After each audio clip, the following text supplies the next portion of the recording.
కమ్మాడంటే కష్టపడేవాడు, కమ్మాడుంటే కసితో బతికేవాడు, కమ్మాడంటే కడుపులో తీసి పెట్టేవాడు, కమ్మాళ్ళుంటే ఎక్కడ బతుకు తెరువు ఉందో అక్కడ పరిగెత్తుకుంటూ పోయేవాళ్ళు.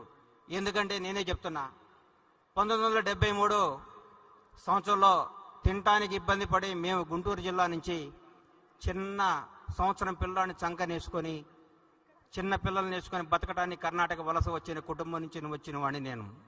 ఈరోజు ఈ స్థాయికి అంటే మాకు బతుకు తెరువు ఎక్కడుంటే అక్కడికి మోసం చేయటం రాదు, అన్యాయం చేయటం రాదు.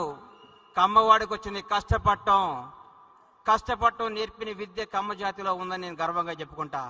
చెరువులో పడ్డాడు ఈత్తం చూసాం, వాగులో పడ్డాడు కొట్టుకురావటం చూసాం, బోర్లో పడ్డా పైకి లేచేవాడే కమ్మవాడు. మామూలుగా బోర్లో పడితే ఎవరైనా చచ్చిపోతారు, బోర్లో పడ్డా పైకి రాగలిగే వాడు కెపాసిటీ ఉన్నవాడే కమ్మవాడు. కమ్మవాడిగా పుట్టినందుకు గర్విస్తాం, కమ్మవాడిగా పుట్టినందుకు ఆనందిస్తాం.